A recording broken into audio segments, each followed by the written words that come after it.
Direttore Benazzi, che tipo di pazienti arriveranno qui al Guicciardini? Sì, arriveranno pazienti che hanno già fatto un percorso ospedaliero all'ospedale di Montebelluna, che è quell'area un po' più sotto pressione perché lasciamo l'ospedale di Castelfranco Covid free. Pazienti quindi che hanno già fatto un percorso, che oggi sono pauci sintomatici, quindi con un po' di febbricola, eccetera, eccetera, un po' di tosse, e che saranno qui 7-10 giorni per poi tornare a domicilio.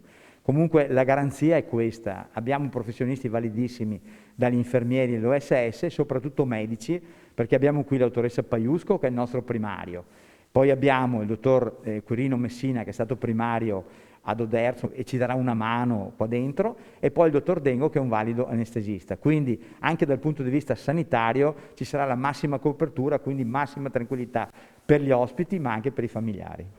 Sindaco Fregonese, Valdobbiadene e il Guicciardini in prima linea per aiutare la Regione, per aiutare l'ULSS in questa emergenza sanitaria.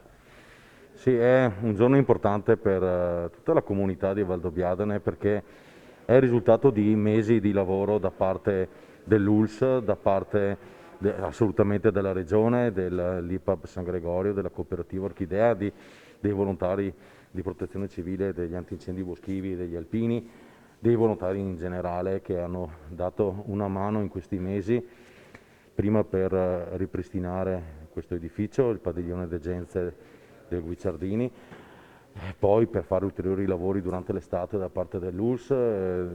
Un mese fa sono iniziati i tamponi al piano terra e oggi siamo qui ad aprire, insomma, il primo dei due piani messi a disposizione.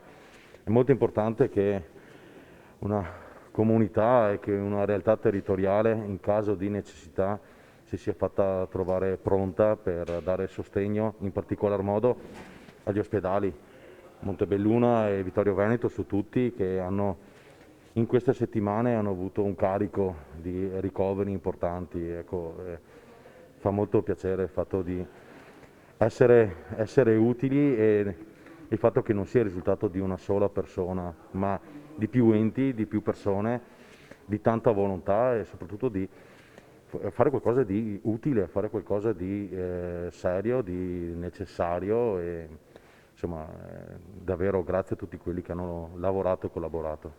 Quale sarà il turni, come sarà gestito il personale? Allora, in questo momento abbiamo un infermiere la mattina con l'OS, l'operatore sociosanitario, ci sono io, dalle 7 alle 7, insomma copro le 12 ore intanto, poi il pomeriggio e la notte sempre saranno un infermiere e un operatore sociosanitario. Da lunedì dovrebbe arrivare altro personale e l'ideale sarebbe avere appunto 2 infermieri per turno, sia mattina, pomeriggio, notte, e anche 2 operatori sociosanitari. Avrò anche a breve un'infermiera che ha lavorato con me di grande esperienza che resterà qua la mattina e si preoccuperà di seguire, diciamo, il personale, insomma, anche per dare un po' di sostegno dal punto di vista professionale. Il volontariato valdobbiadenese ancora una volta protagonista della riapertura del Guicciardini dopo quella non necessaria ma comunque pronta della prima ondata.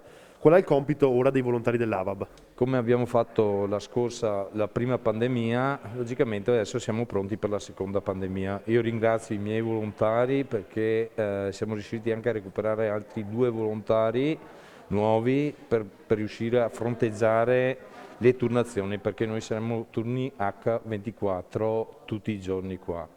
Niente, adesso noi stiamo valutando tutto il discorso per mettere la sicurezza al massimo, dovrebbero arrivare su anche i vigili del fuoco.